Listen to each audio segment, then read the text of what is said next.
Hello students. In today's class we will discuss one more topic from general organic chemistry and that is isomerism. Isomerism का concept जो है वो Berzelius ने दिया था.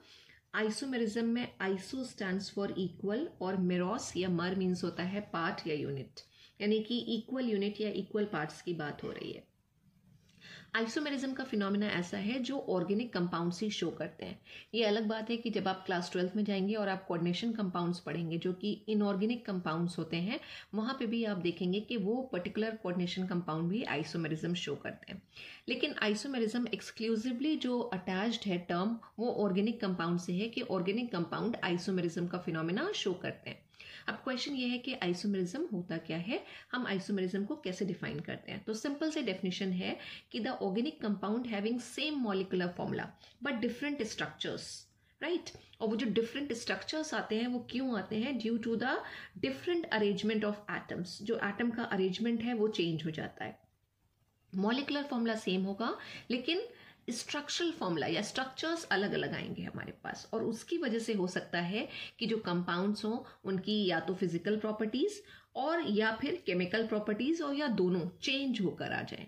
तो इसी को हम बोलते हैं आइसोमेरिज्म. जैसे इसका सबसे बेसिक सा एग्जांपल दिया जाता है कि अगर हमारे पास एक मॉलिक्यूलर फॉर्मूला है C2 और S6 और O, तो हम इसको दो तरह से लिख सकते हैं.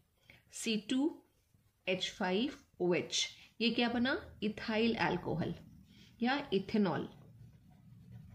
और इसी को ही हम लिख सकते हैं CH3OCH3, राइट. दोनों में देखिए क्या है, दो कार्बन है, इसमें दो कार्बन है, इसमें भी दो कार्बन है, 6 हाइड्रोजन है और एक ऑक्सीजन एटम है. मॉलिक्यूलर फॉर्मूला सेम है लेकिन जो इसमें एटम्स प्रेजेंट है उनका अरेंजमेंट डिफर कर रहा है. अरेंजमेंट डिफर करने की वजह से डिफरेंट कंपाउंड्स हमारे पास आ रहे हैं, और जब कंपाउंड्स डिफरेंट है तो उनकी प्रॉपर्टीज भी अलग अलग होंगी. CH3OCH3 जो है वो है डाई मिथाइल ईथर, राइट. अब बिल्कुल अलग फैमिली के कंपाउंड्स हैं. इथाइल अल्कोहल अल्कोहल फैमिली में आता है, लिक्विड स्टेट में होगा, अल्कोहल की प्रॉपर्टीज शो करेगा, अल्कोहल की टेस्ट देगा, हाइड्रोजन बॉन्डिंग बनाएगा, इस तरह की सारी चीजें रहेंगी. लेकिन जब हम डाई मिथाइल ईथर की बात करते हैं तो वो गैसेस होता है, हाइड्रोजन बॉन्डिंग नहीं बनाता है और उसकी प्रॉपर्टीज इथाइल अल्कोहल से बिल्कुल अलग है. तो सेम मॉलिक्यूलर फॉर्मूला है लेकिन डिफरेंट स्ट्रक्चर्स आ रहे हैं हमारे पास, और उसकी वजह से जो फिजिकल प्रॉपर्टीज हैं और केमिकल प्रॉपर्टीज हैं वो भी डिफर कर रही हैं. This is only called isomerism. अब आइसोमेरिज्म को हम जो ब्रॉडली डिवाइड करते हैं तो वो दो ग्रुप में करते हैं. एक है स्ट्रक्चरल आइसोमेरिज्म जिसको कॉन्स्टिट्यूशनल आइसोमेरिज्म भी कहते हैं, और दूसरा है हमारे पास स्पेस या स्टीरियो आइसोमेरिज्म.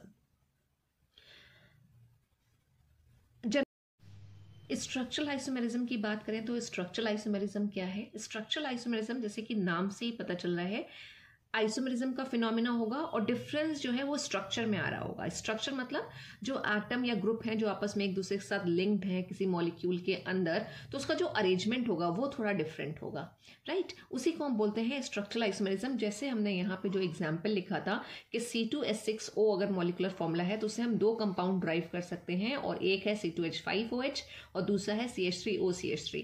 तो यहाँ क्या आ रहा है, डिफरेंस जो है वो स्ट्रक्चर में आ रहा है. जो एटम एक दूसरे के साथ लिंक्ड है मॉलिक्यूल के अंदर वो थोड़ा सा उनका जो अटैचमेंट है एक दूसरे के साथ, बॉन्ड फॉर्मेशन है वो थोड़ा सा डिफरेंट तरीके से है. जैसे ऑक्सीजन यहाँ OH के फॉर्म में लगी हुई है, अल्कोहलिक फंक्शनल ग्रुप, तो यहाँ पे जो ऑक्सीजन एटम है वो दो मिथाइल ग्रुप के बीच में है, राइट.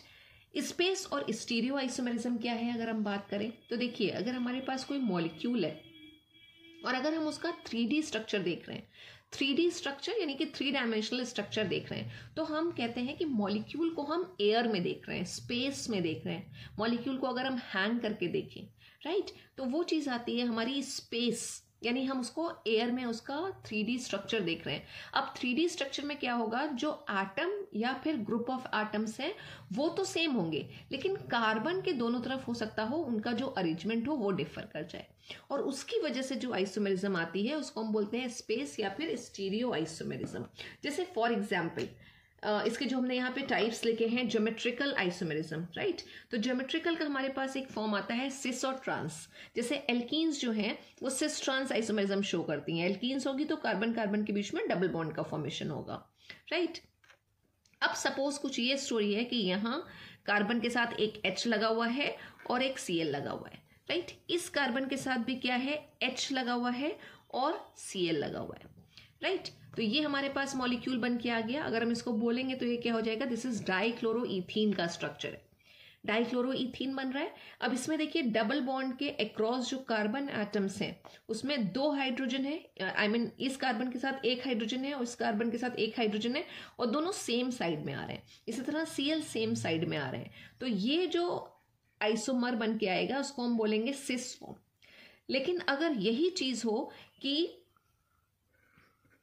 जो हाइड्रोजन है वो एक दूसरे को ऑपोजिट साइड में आ जाए और सेम वे Cl भी एक दूसरे के ऑपोजिट साइड में आ जाए, तो जो एटम है वो सेम है ना। यानी कि 2 हाइड्रोजन 2 Cl हैं जो कार्बन के साथ अटैच्ड हैं, यहाँ पे भी 2 हाइड्रोजन 2 Cl हैं जो कार्बन के साथ अटैच्ड हैं। लेकिन क्या हो रहा है, उनका अरेंजमेंट, जो 3D स्ट्रक्चर आ रहा है उसमें अरेंजमेंट उनका डिफरेंट हो रहा है। इसमें दोनों हाइड्रोजन एक साइड है, उसमें दोनों हाइड्रोजन एक दूसरे के ट्रांस या ऑपोजिट डायरेक्शन में लगे हुए हैं। तो ये जो बन के आएगा आइसोमर, इसको हम बोलेंगे ट्रांस आइसोमर, राइट। तो स्पेस या स्टीरियो आइसोमेरिज्म क्या है कि अगर हम किसी मॉलिक्यूल का 3D स्ट्रक्चर देखते हैं और उसमें जो एटम या ग्रुप ऑफ एटम्स प्रेजेंट है उनका अरेंजमेंट डिफर कर जाए, और उसका अरेंजमेंट किस तरह से डिफर कर जाए, जब मॉलिक्यूल को हम बोलते हैं हैंग करते हैं, या मॉलिक्यूल को हम एयर में या स्पेस में या उसका 3D स्ट्रक्चर देख रहे हैं, ठीक है। तो ऐसे जो स्टीरियो आइसोमर्स बन के आएंगे कंपाउंड्स के, उनका मॉलिकुलर फॉर्मूला सेम होगा, स्ट्रक्चरल फॉर्मूला भी सेम आ रहा है, बट स्टिल क्या आ रहा है, डिफरेंस होगा प्रॉपर्टीज में। सिस की प्रॉपर्टीज अलग होती हैं आइसोमर की, ट्रांस की प्रॉपर्टीज जो होंगी वो अलग होंगी, राइट। जनरल ऑर्गेनिक केमिस्ट्री के इस चैप्टर में, आई मीन जो जनरल ऑर्गेनिक केमिस्ट्री हम पढ़ रहे हैं, इसमें जो हम आइसोमेरिज्म डिस्कस करेंगे वो सिर्फ हम स्ट्रक्चरल आइसोमेरिज्म डिस्कस करेंगे और उसके टाइप्स। बाकी जो स्पेस आइसोमेरिज्म है उसमें से ज्योमेट्रिकल एल्कीन्स के साथ पढ़ेंगे हम, कन्फॉर्मेशनल एल्केन के साथ पढ़ेंगे और ऑप्टिकल आइसोमेरिज्म क्लास 12 के कोर्स में। तो इतना पोर्शन अभी हमको नहीं करना है, ये हाइड्रोकार्बन के चैप्टर में करना है हमको, ज्योमेट्रिकल और कन्फॉर्मेशनल। जनरल ऑर्गेनिक केमिस्ट्री में आपका इतना ही पार्ट आएगा, स्ट्रक्चरल आइसोमेरिज्म या फिर कॉन्स्टिट्यूशनल, जिसमें पहला टाइप हमारे पास है चेन आइसोमेरिज्म। चेन बहुत सिंपल, जैसे नाम सजेस्ट कर रहा है। अगर हम चेन आइसोमेरिज्म की बात करेंगे तो चेन आइसोमेरिज्म क्या है, मॉलिकुलर फॉर्मूला होगा, एक ऑर्गेनिक कंपाउंड होगा, उसमें number of carbon atoms present होंगे, राइट। तो जो कार्बन एटम्स होंगे वो अलग तरह की चेन बना रहे होंगे। अलग तरह की चेन मतलब हो सकता हो वो स्ट्रेट चेन का फॉर्मेशन कर रहे हो या फिर वो ब्रांच चेन का फॉर्मेशन कर रहे हो। तो अगर इस तरह से डिफरेंट स्ट्रक्चर्स बन के आ रहे हैं, चेन स्ट्रक्चर्स, तो उनको हम बोलते हैं chain isomerism. Chain isomerism show करने के लिए जो सिंपलेस्ट कंपाउंड है उसका मॉलिकुलर फॉर्मूला होता है C4H10। मतलब अगर इससे नीचे 3 कार्बन वाला अगर हमारे पास स्ट्रक्चर है तो उसके साथ अलग अलग तरह की चेन्स का फॉर्मेशन नहीं होगा। और C4H10 की हम बात करें तो ये फॉर्मूला है ब्यूटेन का, राइट। अब इससे अगर हम चेन आइसोमर्स लिख रहे हैं तो एक पॉसिबिलिटी ये है कि हमारे पास एक आइसोमर है जिसमें सारे कार्बन्स, 4 कार्बन्स होंगे ब्यूटेन में, तो चारों कार्बन्स एक स्ट्रेट चेन में एक दूसरे के साथ कनेक्टेड हैं, जिसको हम एन ब्यूटेन या ब्यूटेन बोलेंगे। स्ट्रेट चेन में अगर होते हैं तो एन ब्यूटेन बोलते हैं, राइट। तो ये स्ट्रेट कार्बन की एक स्ट्रेट चेन आ रही है, स्ट्रेट कार्बन चेन। और इसी से ही अगर हम दूसरा आइसोमर ड्राइव करना चाहें तो वो हो जाएगा CH3 CH CH3 और यहाँ पर हमने लगा दिया CH3, जो हम पहले भी स्ट्रक्चर पढ़ चुके हैं। कॉमन नेम की बात करें तो ये आइसोब्यूटेन हो जाएगा। और IUPAC के हिसाब से चलें तो 1 2 3 और 2 के साथ methyl, this is 2 methyl propane, ये इसका IUPAC नेम हो जाएगा। तो C4H10 से हमारे पास 2 आइसोमर बन के आ रहे हैं, एक एन ब्यूटेन और एक आइसोब्यूटेन। और कौन सी आइसोमेरिज्म ये शो कर रहे हैं, ये आइसोमेरिज्म शो कर रहे हैं चेन आइसोमेरिज्म, राइट। इसी तरह अगर हमारे पास पेंटेन होता, C5H12 उसका फॉर्मूला होता है, हम उसे 3 आइसोमर लिख सकते थे, एक एन पेंटेन बनता, एक आइसोपेंटेन बनता और एक नियोपेंटेन बनता। और इतना आपने क्लास 10th में भी किया है कि 3 आइसोमर आप बनाते हैं पेंटेन से, एन, आइसो और नियो। तो चेन आइसोमेरिज्म को हम कैसे डिफाइन करेंगे, chain isomerism is a type of isomerism which occurs due to the difference in the arrangement of carbon atoms। Constituting the chain either straight और branch chain of carbon atoms. इसी isomerism का दूसरा नाम nuclear या फिर skeletal isomerism भी है, लेकिन जो पॉपुलरली हम लिखते हैं वो हम चेन आइसोमेरिज्म के नाम से लिखते हैं। सेकेंड हम देखते हैं कैटेगरी स्ट्रक्चरल आइसोमेरिज्म की, और वो है पोजीशन। जितने भी टाइप्स हैं वो अपने आप में ही सेल्फ एक्सप्लेनेटरी हैं। जैसे हमने जब चेन की बात कही थी तो स्ट्रेट चेन या फिर ब्रांच चेन की बात हो गई। ये जो आइसोमर हमारा था ये आइसोब्यूटेन, ये ब्रांच था, ब्रांच्ड कार्बन चेन है इसमें। दूसरा बोल रहा है पोजीशन। अब यहाँ पे पोजीशन आइसोमेरिज्म से क्या मतलब है? मॉलिक्यूलर फॉर्मूला सेम होगा, स्ट्रक्चर डिफरेंट होंगे, यही आइसोमेरिज्म की डेफिनेशन है। और उससे जो अलग अलग ऑर्गेनिक कंपाउंड्स बन के आएंगे उनको हम आइसोमर्स बोलते हैं। जब हम पोजीशन आइसोमेरिज्म बोल रहे हैं वो आती है due to the difference in the position of either functional group और डबल और triple bond in the same carbon chain, right. तो अगर फंक्शनल ग्रुप लगा है, फंक्शनल ग्रुप सेम होगा लेकिन उस फंक्शनल ग्रुप की पोजीशन चेंज हो जाएगी।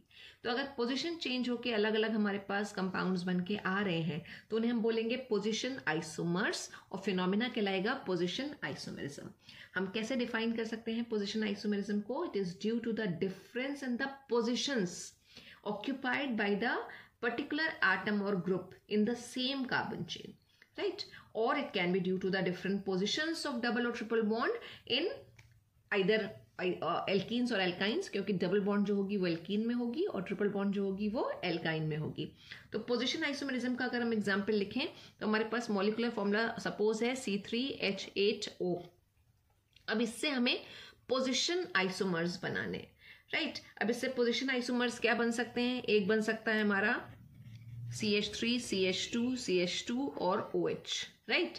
1, 2, 3 कार्बन्स आ रहे हैं, एक ऑक्सीजन एटम है, और 3, 2, 5, 6, 7 और 8 हाइड्रोजन आ रहे हैं।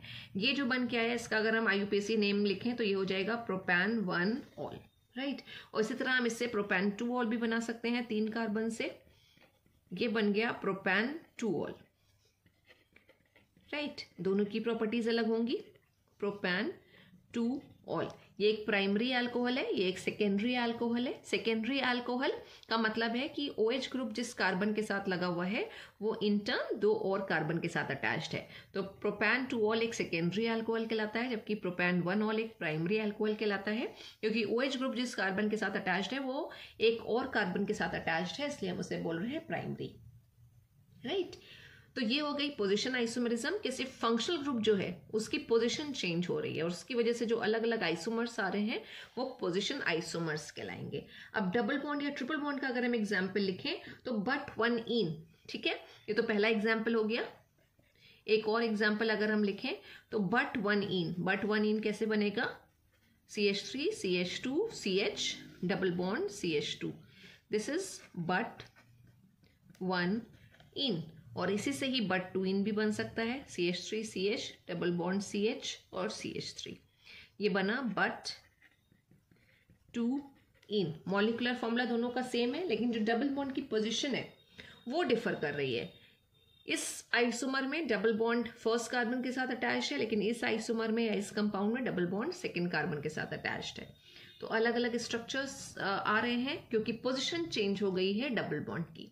तो this is called position isomerism, which occurs due to the difference in the position occupied by the group or atom in the same carbon chain. Next category is ring chain. ये भी self explanatory है, यानी जो carbon atom की chain होगी इसके अंदर, right, जो भी मॉलिक्यूलर फॉर्मूला दिया होगा उससे अगर हम कार्बन एटम की चेन लिख रहे हैं तो वो जो मोड ऑफ लिंकिंग होगा कार्बन का वो डिफर करेगा। या तो सारे कार्बन एक दूसरे से अटैच्ड होंगे यानी कि रिंग स्ट्रक्चर बना रहे होंगे, यानी, और या फिर ये हो सकता है कि जो 2 कार्बन हो उनके एक एक एंड फ्री हो यानी चेन स्ट्रक्चर आ रहा हो। तो इस आइसोमेरिज्म को हम बोल देंगे रिंग चेन। एक प्रॉपर डेफिनेशन रिंग चेन की क्या होगी कि this type of isomerism is due to the different mode of linking of carbon atoms, right. यानी कि जो आइसोमर्स आएंगे उनमें या तो ओपन चेन स्ट्रक्चर होगा या फिर क्लोज चेन स्ट्रक्चर होगा। और मिनिमम अगर हमें रिंग चेन स्ट्रक्चर बनाना है तो उसके लिए 3 कार्बन होना चाहिए। 3 कार्बन से नीचे यानी 1 या 2 कार्बन से हम रिंग स्ट्रक्चर नहीं बना सकते। तो अगर मॉलिक्यूलर फॉर्मूला हमारे पास है सपोज C3H6, तो उससे हम कैसे रिंग स्ट्रक्चर बना सकते हैं, CH2 CH2 और CH2, ये एक रिंग स्ट्रक्चर आ गया। 3 कार्बन है, 6 हाइड्रोजन है। और या फिर क्या हो सकता है, इससे प्रोपीन लिखा जा सकता है। तो एक आइसोमर ये आ गया, एक आइसोमर ये आ गया। और अगर हम प्रोपीन लिख रहे हैं तो CH3 CH double bond CH2, तो 3 to 5 और 1 6 हाइड्रोजन एंड 3 कार्बन्स। ये कैसा स्ट्रक्चर है, रिंग स्ट्रक्चर। ये कैसा है, चेन स्ट्रक्चर। तो दोनों कंपाउंड कौन सी आइसोमेरिज्म शो कर रहे हैं, रिंग चेन। इसका नाम क्या होगा, दिस इज साइक्लोप्रोपेन, और ये क्या हो जाएगा हमारा prop 1ene, ठीक है। और दोनों क्या शो कर रहे हैं, रिंग चेन। तो 3 types we have discussed. First is chain isomerism, then position isomerism, and third one is ring chain isomerism. Next class of structural isomerism is functional isomerism. Again नाम से ही पता चल रहा है किस तरह के आइसोमर्स बन के आएंगे। सेम मॉलिकुलर फॉर्मूला से ऐसे हमारे पास आइसोमर्स या स्ट्रक्चर्स आएंगे जिसमें अलग अलग फंक्शनल ग्रुप आ रहा हो, वो कहलाएगी फंक्शनल आइसोमेरिज्म। इनिशियली जो हमने एग्जांपल डिस्कस किया था, ये C2H6O से 2 अलग अलग जो हमारे पास कंपाउंड्स आ रहे थे, उसमें एक में OH ग्रुप लगा हुआ था और दूसरे में ईथर, राइट। तो दोनों में डिफरेंट फंक्शनल ग्रुप है। मॉलिकुलर फॉर्मूला सेम है, लेकिन फंक्शनल ग्रुप में जब डिफरेंस आ जाए, सेम मॉलिकुलर फॉर्मूला से हम अलग अलग अगर फंक्शनल ग्रुप लिख पा रहे हैं, तो वो फिनोमिना कहलाएगा फंक्शनल आइसोमेरिज्म। और जो कंपाउंड्स बन के आएंगे उन्हें हम क्या बोलेंगे, फंक्शनल आइसोमर्स, राइट। जैसे फॉर एग्जांपल, अगर एक तो हमने अभी लिखा ही है कि इथाइल अल्कोहल और डाइमिथाइल ईथर या मिथॉक्सी मीथेन बन सकता है। अगर हम और एग्जाम्पल्स इसके लिखें तो हमारे पास अगर ये दे रखा है C2H4O2, राइट, इससे हम 2 डिफरेंट कंपाउंड्स लिख सकते हैं।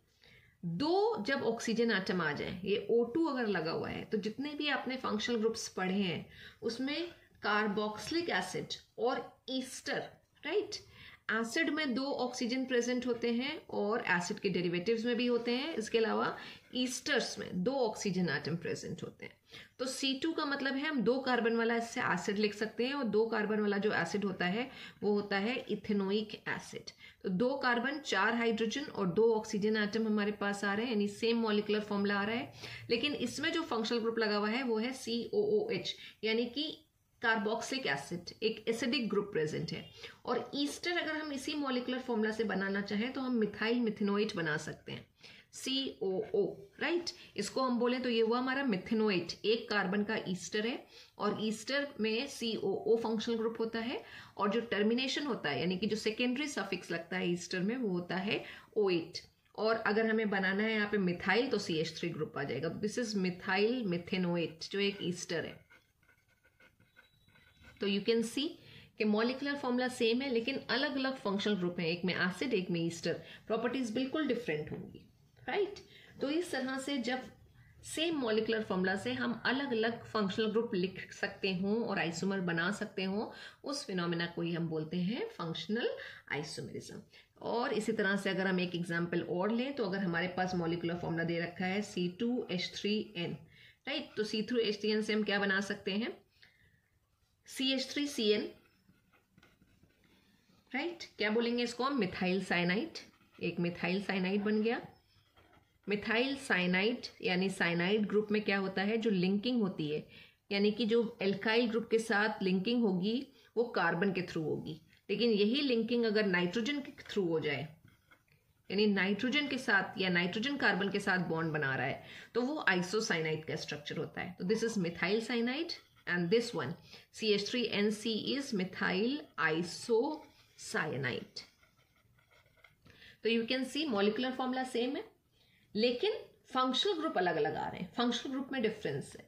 तो ये दोनों अगर आपसे पूछा जाए कंपाउंड्स कौन सी आइसोमेरिज्म शो कर रहे हैं, तो मॉलिकुलर फॉर्मूला सेम है लेकिन फंक्शनल ग्रुप अलग अलग लगे हुए हैं, इसलिए हम बोलेंगे they are showing functional isomerism, right. एक अगर हम अमाइन का एग्जाम्पल लिखें, अमाइंस जिसमें फंक्शनल ग्रुप लगा होता है NH2, ठीक है ना, अगर हम उसका एग्जाम्पल लिखें तो अगर हमारे पास मॉलिकुलर फॉर्मूला दे रखा है C3H9 और N, यानी 3 कार्बन वाला, अगर यहाँ नाइट्रोजन है, राइट, और 3 कार्बन वाला अगर हम बात करें कौन सा हम अमाइन लिख सकते हैं, तो वो प्रॉप या प्रोपेनामाइन होगा बेसिकली। तो एक हम इससे बना सकते हैं compound CH3 CH2 CH2 NH2, right.